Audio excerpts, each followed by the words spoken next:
Hello friends, எல்லாருக்கும் வணக்கம். நீங்கள் இபிஎஃப்பில் உறுப்பினராக இருந்தாலும் சரி, இல்லை பிஎஃப் வாங்கிட்டு ரிட்டையர்ட் ஆனவராக இருந்தாலும் சரி, இந்த பதிவு உங்களுக்கு ரொம்ப யூஸ்ஃபுல்லாக இருக்கும். நாம் கஷ்டப்பட்டு உழைச்ச காசை இபிஎஃப்ஓ நம்ம கையில் கொடுத்துட்டு, நாங்கள் அதை உங்களுக்கு தவறுதலாக கொடுத்துட்டோம், தயவு செய்து அதை வட்டியோட திருப்பி கொடுங்க, அதுவும் 7 நாள்லேயே கொடுங்க அப்படின்னு சொன்னால் உங்களுக்கு எப்படி இருக்கும்? இப்படி ஒரு சம்பவம் தாங்க தெலுங்கானாவில் நிருபேந்தர் அப்படின்னு சொல்லக்கூடிய இபிஎஃப்ஓ ஓய்வூதியதாரருக்கு நடந்திருக்கு. இது சம்பந்தமாக அவர் தெலுங்கானா உயர்நீதிமன்றத்தில் ஒரு முக்கியமான வழக்கை தொடர்ந்து இருக்கிறாரு. அப்படி தொடர்ந்த அந்த வழக்கில் இபிஎஃப்ஓ ஓய்வூதியதாரருக்கு என்ன தீர்ப்பு கொடுக்கப்பட்டது, அது மட்டும் இல்லாமல் இபிஎஃப்ஓவுக்கு முக்கியமான அறிவுறுத்தலும் வழங்கப்பட்டிருக்கு. அது என்ன அப்படிங்கிற எல்லா விஷயத்தையும் தெரிஞ்சுக்கிறதுக்கு முன்னாடி மறக்காம நம்மளோட சேனலை சப்ஸ்கிரைப் பண்ணிட்டு கூடவே வர்ற பெல் ஐக்கானையும் கிளிக் பண்ணி வைங்க. அப்பதான் இந்த மாதிரியான லேட்டஸ்டான அப்டேட் எல்லாத்தையும் நீங்கள் ஈஸியாக தெரிஞ்சுக்க முடியும். இப்போ இந்த இபிஎஃப்ஓட வழக்கில் என்ன நடந்தது அப்படிங்கிறத பார்க்கலாம். இபிஎஃப்க்கு கீழே வரக்கூடிய ஒரு சில நிறுவனங்கள் அவங்க என்ன பண்ணுவாங்கன்னா, அவங்களோட பிஎஃப் உறுப்பினர்களோட அந்த பிஎஃப் பணத்தை அவங்க நிறுவனத்தோட பிஎஃப் ட்ரஸ்ட்லேயே நிர்வகிப்பாங்க. இதை விலக்கு அளிக்கப்பட்ட பிஎஃப் நிறுவனம் அப்படின்னு சொல்லுவாங்க. இப்போது பிஎஃப் சம்மந்தமாக நடந்த வழக்கிலையும் இது மாதிரியான ஒரு நிறுவனத்தில் தான் நான் பிஎஃப் மூலமாக இருந்து வேலை பார்த்து நிர்பேந்தர் ராவ் அப்படின்னு சொல்லக்கூடிய அந்த ஓய்வூதியதாரர் தான் இது சம்மந்தமாக ஒரு வழக்கை தொடுத்திருக்கிறாரு. இப்படி விலக்கு அளிக்கப்பட்ட நிறுவனத்தில் வேலை பார்த்து அவர் ரிட்டையர்ட் ஆனதுக்கப்புறம் அவருக்கு பிஎஃப்லேருந்து ஒரு குறிப்பிட்ட தொகை செட்டில்மெண்ட் பண்ணப்பட்டிருக்கு.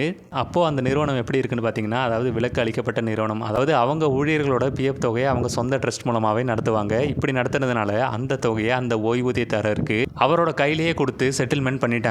இப்படி பண்ணதுக்கு அப்புறம் தாங்க இதில் ஒரு ட்விஸ்டே நடக்குது. அது என்ன அப்படின்னு பார்த்தீங்கன்னா, அவங்க நிறுவனத்தோட அந்த பிஎஃப் ட்ரஸ்ட்டை கலைச்சிட்டு ஒரு விலக்கு அளிக்கப்பட்ட பிஎஃப் நிறுவனம் அப்படிங்கிறது அவங்களோட சொந்த ட்ரஸ்ட்டை கலைச்சிட்டாங்கன்னா, அந்த நிறுவனத்தில் இருக்கக்கூடிய மொத்த இபிஎஃப் உறுப்பினர்களோட பிஎஃப் பணமும் அதாவது கவர்மெண்ட் அமைப்புக்கு கீழே இருக்கக்கூடிய பிஎஃப் நிறுவனத்துக்கு வரும். இப்படி வந்ததுக்கப்புறம் ஒரு ஓய்வூதியதாரருக்கு இவ்வளோ பெரிய அமௌண்ட் டிரான்சாக்ஷன் ஆயிருக்கு அப்படிங்கிற விஷயம் இபிஎஃப்ஓவுக்கு தெரிய வருது. இதனால கடுப்பான இபிஎஃப்ஓ என்ன பண்ணியிருக்கணும், இவ்வளோ பெரிய அமௌண்ட்டை நீ எப்படிப்பா எங்களுக்கு தெரியாமல் டிரான்சாக்ஷன் பண்ணிவிட்டா, அதாவது ஓய்வூதியதாரருக்கு கொடுத்த அப்படின்னு அவங்க என்ன பண்ணியிருக்கணும், நிறுவனத்தை பார்த்து கேட்டிருக்கணும். ஆனால் அவங்க நிறுவனத்தை பார்த்து அந்த கேள்வியை கேட்கல. பதிலுக்கு என்ன பண்ணியிருக்காங்கன்னா, அந்த நிறுவனத்தில் வேலை பார்த்து ரிட்டையர்மெண்ட் ஆன அந்த நிர்பேந்தர் ராவ் அப்படின்னு சொல்லக்கூடிய அந்த ஓய்வூதியதாரருக்கு இபிஎஃப்ஓ ஒரு நோட்டீஸை அனுப்பியிருக்கிறாங்க.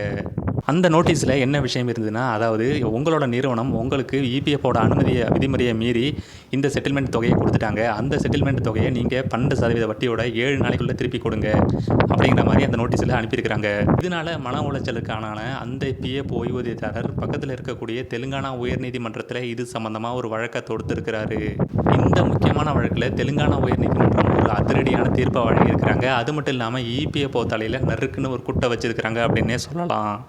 இந்த வழக்கை விசாரித்தது யாருன்னு பார்த்தீங்கன்னா, அதாவது தெலுங்கானாவில் இருக்கக்கூடிய நீதிபதியான நாகேஷ் பீமா பகா அப்படின்னு சொல்லக்கூடிய அந்த நீதிபதி தான் விசாரிச்சிருக்கிறாரு. இதில் இபிஎஃப்ஓட நோட்டீஸை கிழிச்சு போடாத குறையாக ஒரு முக்கியமான தீர்ப்பை கொடுத்துருக்குறாங்க. அந்த தீர்ப்பில் என்ன சொல்லப்பட்டிருக்குன்னா, அதாவது பிஎஃப் உறுப்பினராக இருந்து ரிட்டையர்ட் ஆனதுக்கப்புறம் அந்த நிறுவனமே அவங்களோட ட்ரஸ்ட்லேருந்து அவருக்கான பிஎஃப் தொகையை கொடுத்துருக்குறாங்க. அப்படி கொடுக்குற பட்சத்தில் அவர் மேலே எந்த தப்பும் இல்லை, அவரோட உழைச்ச காசை அவர் வாங்கிட்டு போகிறாரு, இதில் என்ன தப்பு இருக்குது அப்படிங்கிற மாதிரி கேள்வி கேட்டிருக்கிறாங்க. அது மட்டும் இல்லாமல் இபிஎஃப்ஓக்கு இன்னொரு முக்கியமான விஷயத்த சொல்லியிருக்கிறாங்க. அது என்னென்னா, இந்த விஷயத்தில் அந்த ஊழியரோட தப்பு எதுவுமே இல்லை, அப்படி இருக்கிற பட்சத்தில் நீங்கள் எப்படி அந்த ஊழியருக்கு நோட்டீஸ் அனுப்புனீங்க அப்படிங்கிற மாதிரியான கேள்வியும் கேட்டிருக்கிறாங்க. உங்களுக்கு ஏதாவது தவறு தெரிஞ்சுதுன்னா நிறுவனத்து மேலேயோ அந்த நிறுவனத்தோட ட்ரஸ்ட் மேலேயோ கேஸை போடுங்க அப்படிங்கிற மாதிரி இதில் தீர்ப்பு வழங்கப்பட்டிருக்கு. அது மட்டும் இல்லாமல் நீதிபதி அவர்கள் சொன்ன இன்னொரு முக்கியமான விஷயம்னா, அவருக்கு எந்த ஒரு கால அவகாசமும் கொடுக்காம அவருக்கு பிஎஃப் மூலமாக கொடுக்கப்பட்ட அந்த பணத்தை நீங்கள் திருப்பி கேட்கறது எப்படி செல்லும், இது செல்லாது அப்படிங்கிற மாதிரி தெளிவாக இபிஎஃப்ஓவுக்கு நறுக்குன்னு சொல்லி வெளியே அனுப்பிட்டாங்க. இதில் அந்த ஜட்ஜ்மெண்ட்டோட முக்கியமான விஷயம் என்னென்னா, ஒரு இபிஎஃப் உறுப்பினருக்கோ இல்லை ஓய்வூதியதாரருக்கோ அவருக்கான பிஎஃப் தொகையை அவங்க அந்த நிறுவனமே கொடுக்குறாங்கன்னா, இல்லை அந்த இபிஎஃப்ஓ கொடுக்குதுன்னா அந்த தொகையை திரும்பி கேட்கறதுக்கு யாருக்கும் அனுமதி கிடையாது, அது சட்டப்படி செல்லாது அப்படிங்கிற விஷயத்தை தெளிவாக புரிய வச்சுட்டாங்க.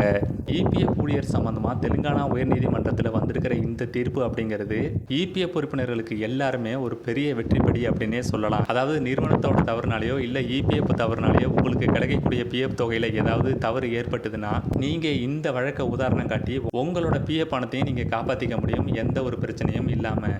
இந்த வழக்கு அப்படிங்கிறது 2023 வந்திருக்கு. அது மட்டும் இல்லாமல் இதுக்கான தீர்ப்பு இப்போ தான் கிடச்சிருக்கு.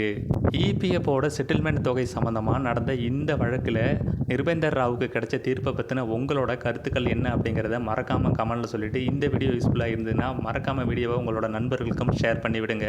அது மட்டும் இல்லாமல் இந்த வீடியோ யூஸ்ஃபுல்லாக இருந்துன்னு நினச்சிங்கன்னா நம்மளோட சேனலையும் சப்ஸ்கிரைப் பண்ணிவிட்டு வீடியோவை பாருங்கள்.